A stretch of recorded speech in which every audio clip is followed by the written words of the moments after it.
नमस्कार। तो मैं रागनी, शिक्षा की बात हर शनिवार। तो आज हमारे बीच शिक्षा विभाग के सिद्धार्थ सर आए हैं, तो मैं उनका स्वागत करना चाहती हूँ। तो सर, मैंने आपको यूट्यूब के वीडियो और बहुत सारे ऐप्स पर भी देखा है। आप सारे स्कूल में जाकर टीचर और बच्चों से मिलते हैं। तो आज हम बच्चों को बहुत खुशी हुई है कि आज आप हम लोगों के से बात करने और मिलने आए। मुझे भी बड़ी खुशी है तो इसके और लिए मैं आपको थैंक यू कहना चाहती हूँ सर। ठीक है। और मैं भी बहुत मुझे अच्छा लग रहा है सभी बच्चों से मिलके, और मैं बच्चों से खासकर मिलने के लिए आया हूँ। तो सर, मैं आपसे आपके बचपन की जर्नी के बारे में कुछ पूछना चाहती हूँ कि जैसे हम बच्चे स्कूल जाने में भी डरते हैं या टीचर लोग से डरते हैं या कभी-कभी स्कूल से बंक मार लेते हैं, तो क्या आप भी ऐसे बचपन में ऐसे किए हैं? तो कुछ बताइए। देखिए, बचपन में मैं आप ही की तरह था। मैं भी छोटा था और मैं भी स्कूल जाता था। मैं दिल्ली में पढ़ता था और मैं दिल्ली में स्कूल में जाता था। और मेरे माता पिता का बहुत ज़ोर था कि पढ़ाई करो, और स्कूल तो जाता था पढ़ाई करने, लेकिन शाम को आके खेलने में मुझे बहुत मन लगता था। मैं अपने दोस्तों के साथ कंचे खेलता था और पतंग भी उड़ाता था, और शाम को कभी-कभी क्रिकेट खेलने का मुझे मौका मिल जाता था। तो खेल में मुझे बहुत रुचि थी और मैं काफ़ी खेल-कूद करता रहा, और पढ़ाई में ठीक-ठाक ही था, मतलब ऐसा कोई ख़ास नहीं था, बट ठीक-ठाक था। और मुझे लेकिन खेलने में बहुत मज़ा आता था। मैं देखा खेलने मेरे क्लास में म्यूज़िक क्लास भी रहती थी, गाना-वाना सिखाते थे हम लोग को, लेकिन मैं कभी सीख नहीं पाया म्यूज़िक। बट पतंग उड़ाना सबसे मेरा फ़ेवरेट है। नमस्कार सर, मेरा नाम शिवांगी है और मेरा प्रश्न आपसे ये है, हमारे स्कूल में स्मार्ट क्लास का फ़ी लिया जाता है, लेकिन स्मार्ट क्लास नहीं होता है। क्यों सर? ये एक प्राइवेट स्कूल है या गवर्नमेंट स्कूल है? नहीं, गवर्नमेंट स्कूल है, रविंद्र हाँ, बालिका विद्यालय। अच्छा। रूटीन में डेली होता है, हाँ। लेकिन महीने पे, 2 महीने पे, 3 महीने पे एक बार कभी हो जाता है। नहीं, नहीं, हम लोग का ये है कि जो स्मार्ट क्लास है, वो कम से कम सप्ताह में एक बार होना चाहिए, और अगर आपके स्कूल में नहीं है तो हम लोग इंश्योर करेंगे और हम लोग चेक करेंगे कि सभी स्कूल्स में स्मार्ट क्लास जो है वो सही रूप से चले, और ऐसे अलग से ये मतलब खराब व्यवस्था नहीं हो, इसको सुधारने की कोशिश करेंगे। नमस्ते सर, मेरा नाम मानसी है। मेरे स्कूल का नाम पी एन एंग्लो संस्कृत मध्य विद्यालय है। तो मेरा क्वेश्चन ये था कि स्कूल और कोचिंग का लोड थोड़ा ज़्यादा हो जाता है। अगर हमें स्कूल में ही वैसी पढ़ाई मिल जाए तो हमें कोचिंग जाने का ज़रूरत ही ना पड़े। देखिए, ये मैं बहुत जगह देखता हूँ। मैं गर्दनी बाग हाई स्कूल गया था एक बार, गर्ल्स हाई स्कूल में। तो एक लड़की बेंच में सो गई थी, तो मैं ऐसे ही पूछा कि ये लड़की सो क्यों गई? तो उसके बगल वाले लड़कियों ने कहा कि सुबह ये 6 बजे से कोचिंग कर रही है और 9 बजे आई है और इतनी थक गई है कि क्लास में सो गई। ऐसा होता है ना? और फिर हमको लगता है कि थोड़ा ज़्यादा हो जाता होगा। सुबह 6 बजे से या 7 बजे से कोचिंग करना, फिर स्कूल करना और शाम को फिर करना। तो हम लोग कोशिश ये है कि जो बच्चे हैं जिनको ज़्यादा ध्यान देने की ज़रूरत है या ज़्यादा अटेंशन की ज़रूरत है, हम लोगों ने ये कहा टीचर्स से कि आप लोग उनको सामने बिठाइए, सामने कोचिंग कराइए और एक्स्ट्रा अटेंशन दीजिए ऐसे बच्चों को जो चाहते हैं कि और एफर्ट लगे और करें।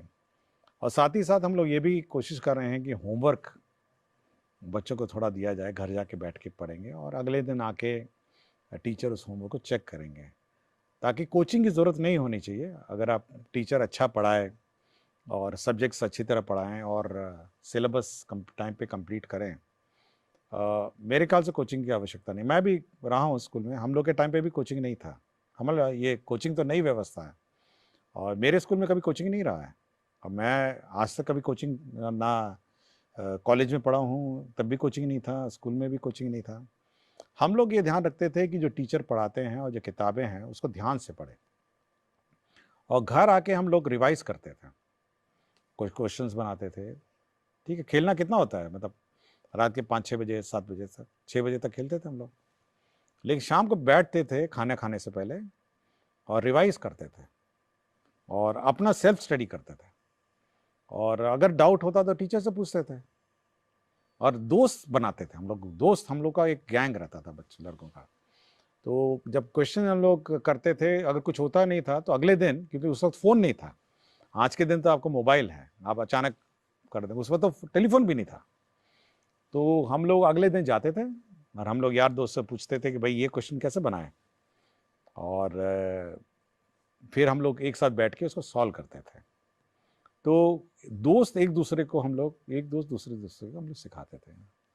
और हम लोग उस ज़माने में देखिए, सोचिए मोबाइल नहीं था और किसी से बात भी नहीं होती थी कि घर पहुंच गए तो घर पहुंच गए। तो आप भी वो व्यवस्था रखिए ना, लड़कियां हैं लड़के हैं सब बैठ के एक साथ आप लोग मतलब प्रैक्टिस करिए, घर पे प्रैक्टिस करिए और टीचर से पूछिए कि ये कैसे बनेगा, या दूसरे दोस्तों से पूछिए, सीनियर से पूछिए। तो कोचिंग की मेरे ख्याल से व्यवस्था नहीं होगी अगर ये करेंगे। अगर नहीं, कुछ भी नहीं करना है, अगर मेहनत नहीं करना है, तो बेचारा वो हेड मास्टर जी, कोचिंग मास्टर जी आपको बैठ के क्वेश्चन पढ़ाएंगे, ये पढ़ाएंगे। बट मैं कभी कोचिंग नहीं गया, आज तक मैंने कभी कोई कोचिंग क्लास नहीं की। आजकल बहुत सारे स्कूल में ऐसा हो रहा है कि गवर्नमेंट स्कूल में गवर्नमेंट ही टीसी चलेगा, क्योंकि मेरे साथ भी ऐसा हुआ है। हम लोग मतलब सीबीएसई स्कूल से निकल कर अगर बिहार बोर्ड में आ रहे हैं तो स्कूल में मांगा जा रहा है सीबीएसई का बिहार बोर्ड का टीसी, तो फिर वैसे में एडमिशन करना बहुत मुश्किल नहीं नहीं, ऐसा कोई इशू नहीं है, ऐसा कोई इशू नहीं, हम लोग गाइडलाइंस इशू कर देंगे। टीसी किसी भी बोर्ड का हो सकता है, ऐसा कोई इशू नहीं। ये जानकारी आपने दी है, धन्यवाद। मैं इसको, हम लोग इसको सुधार देंगे, तो टीसी का कोई इशू नहीं होगा। किसी भी बोर्ड का टीसी होगा तो आपको एडमिशन ले लिया जाएगा। मेरा नाम आकृति राज है और मैं कक्षा 7वीं की छात्रा हूँ। सर, मैं कहना ये चाहूँगी कि पहले ऐसा होता था कि हम लोगों को शनिवार के दिन हाफ टाइम से छुट्टी मिलती थी, पर अब ऐसा होने लगा है कि हम लोगों को फुल टाइम रहना पड़ता है। देखिए, शनिवार का जो दिन है ना, वो हम लोगों ने ऐसा व्यवस्था किया है कि उस दिन बैगलेस डे है। मतलब आपको कोई कोर्स वोर्स पढ़ाना वढ़ाना नहीं है, आपको स्पोर्ट्स करने हैं, आपको म्यूज़िक करना है, और पढ़ाई का जो, और स्पोर्ट्स सीखने हैं, या कोई कला, आर्ट, क्राफ्ट, ये सब करने का दिन है। तो एक एंजॉयबल एनवायरनमेंट सैटरडे को क्रिएट करने का हम लोगों ने डायरेक्शन दिया है। और यदि अगर कोर्स कंप्लीट नहीं होता है तो उस दिन कोर्स होगा, क्लासेस होगी, जो बड़ी सीनियर क्लासेस हैं, लेकिन उस दिन वो बैगलेस डे है। मतलब आप उस दिन कोई रेगुलर क्लास नहीं होना है। और मेरे ख्याल से आपको खुशी होना चाहिए कि बच्चों के साथ, अपने यार दोस्तों के साथ, आप फ्रेंड्स के साथ आप खेलेंगे, कुछ सीखेंगे, म्यूज़िक सीखेंगे। हम लोग कोशिश कर रहे हैं सब जगह म्यूज़िक इक्विपमेंट पहुंचाने का, और स्पोर्ट्स का। तो उस दिन आप खेलेंगे, मतलब स्पोर्ट्स है, अन्य जो आर्ट एंड क्राफ्ट है, और अन्य जो एंजॉयबल, जो आपको अच्छा लगे, वो आप करेंगे। ये मेरे ख्याल से ये सैटरडे का है, और मेरे ख्याल से आपको एंजॉय करना चाहिए सैटरडे को। मेरा नाम अनुराग कुमार है और मैं क्लास 6 का छात्र हूँ। मेरा सवाल यह था कि एग्जाम के टाइम हम बच्चों को बहुत लोड हो जाता है, पर अन्य दिन तो टीचर लोग ध्यान ही नहीं देते हम बच्चों पर, ना पढ़ाते हैं। देखिए, हम लोग इसलिए कह रहे हैं कि रेगुलरली आपको पढ़ना चाहिए, और अगर आप रेगुलरली नहीं पढ़ेंगे और टीचर रेगुलरली नहीं पढ़ाएंगे तो ऑब्वियसली एग्ज़ाम के दिन लोड हो जाता है, जो हाफ ईयरली होता है। और हम लोग चाह रहे हैं कि कम से कम मंडे टेस्ट, हर मंडे टेस्ट हो, और रेगुलरली आप पढ़िए। देखिए, मैं पहले भी कहा ना कि घर आके मैं पढ़ता था अपना किताबें, और अगर आप घर आके अपनी किताबें रिवाइज़ नहीं करेंगे, समय पे रिवाइज़ नहीं करेंगे, तो एग्ज़ाम के दिन आपको बहुत लोड हो जाएगा, मतलब बहुत ही ज़्यादा लोड हो जाएगा। इसलिए रोज़ आपको रिवाइज़ करना चाहिए। और मैं सभी टीचर से ये कहता हूँ, और सभी टीचर्स को फिर हम लोग कहेंगे कि रेगुलरली उसको बांटेंगे कि पहला वीक में, पहला मंथ में क्या होना है, दूसरे मंथ में क्या होना है, तीसरे मंथ में क्या होना है, चौथे मंथ में क्या होना है, ताकि मंथ वाइज वो कोर्स रहे, और ताकि सब कोर्स अचानक लास्ट मिनट में कंप्लीट ना हो, या फिर सैटरडे को कंप्लीट ना हो। तो चाहेंगे कि सब बराबर रहे। और लेकिन बच्चों से मेरा इतना ही है कि कम से कम शाम को आने के बाद खेलिएगा ज़रूर।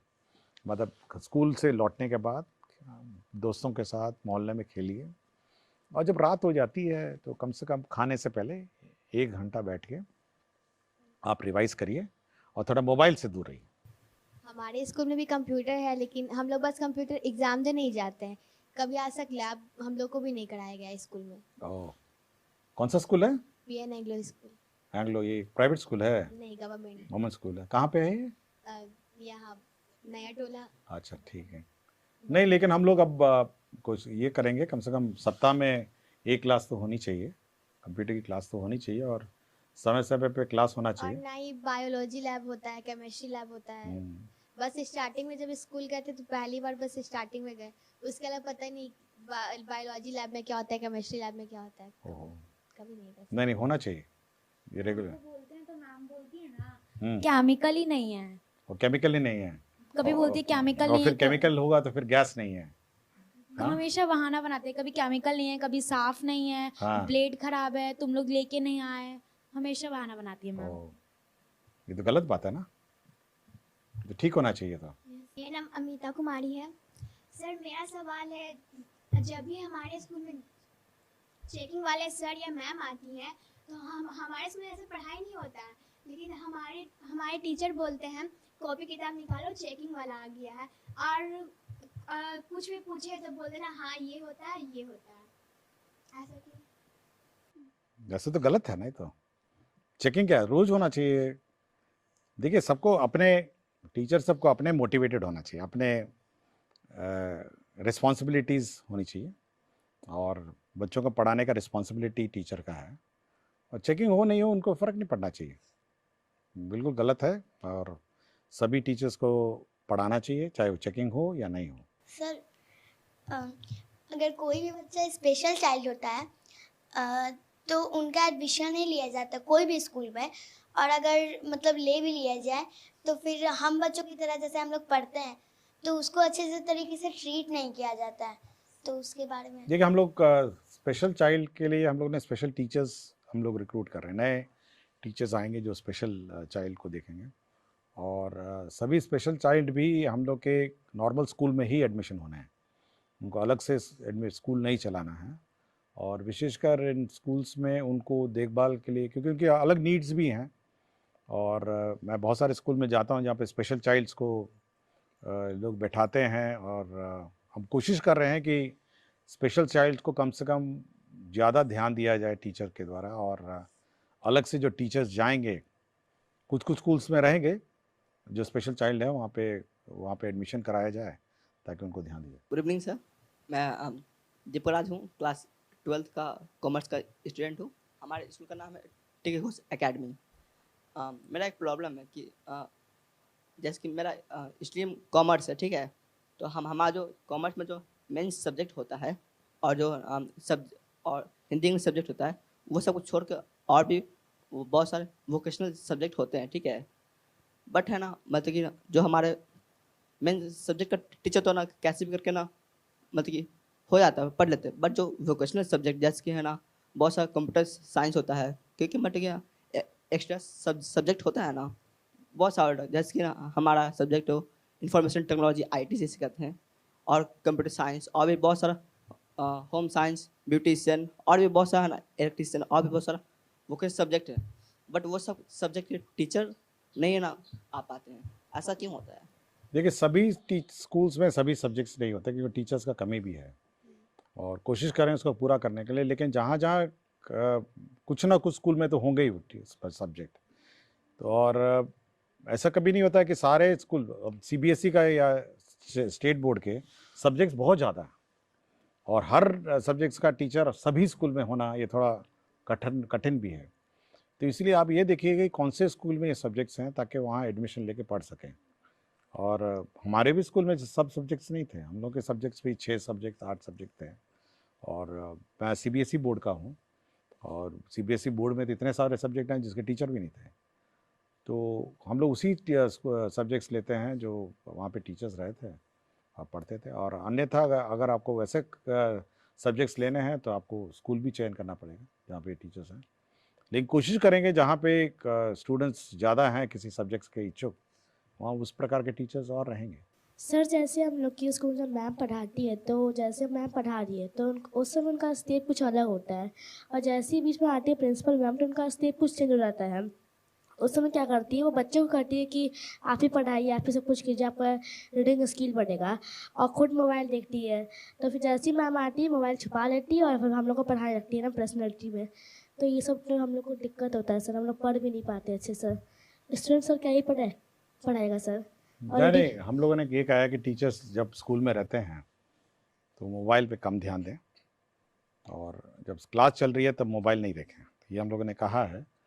तो ये बिल्कुल गलत है कि जब प्रिंसिपल आएगी तो मोबाइल छुपा लेंगी, और जब प्रिंसिपल चली जाएगी फिर मोबाइल पे, तो गलत है ये तो थैंक यू सर, हम लोगों का इतना क्वेश्चन था। और सर हम लोग अपनी तरफ से कुछ आपसे पूछना चाहते हैं। सर आप अपना लाइफ जर्नी बताइए कि आप छोटे से इतने बड़े तक में, मतलब यहाँ तक जो आप बने हैं शिक्षा विभाग के मुख्य सचिव, तो ये कैसे बने? तो थोड़ा सा मेहनत की, और क्या, आपकी तरह ही रहे। मैं भी छोटा बच्चा था और पढ़ाई करते करते हो गया। पढ़ाई नहीं छोड़ी मैं खेलता रहा, खेला भी, और पढ़ाई कभी मैंने नहीं छोड़ी, और पढ़ाई करता रहा। और आज भी पढ़ता हूँ मैं, आज भी मैं घर में रात को पढ़ता हूँ, किताबें अभी भी पढ़ता हूँ, और पढ़ाई कभी नहीं छोड़ी मैंने। इसलिए मैं सभी बच्चों से कहता हूँ कि पढ़ना नहीं छोड़िए, चाहे कुछ हो जाए, परीक्षा पास हो जाए, नौकरी लग जाए, और कंटिन्यूअसली पढ़ाई करना है। मैं आज भी पढ़ता हूँ।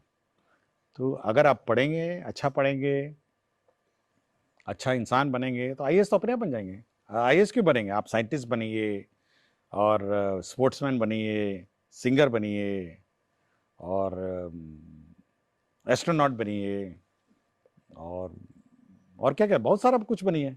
आईएएस क्यों? कुछ भी बनिए, आप अच्छा काम करिए। और आईएएस बहुत सारे ऐसा काम है। अच्छे पेंटर बनिए, और आजकल म्यूजिशियन बनिए, गाना गाने वाले बनिए। Thank you sir.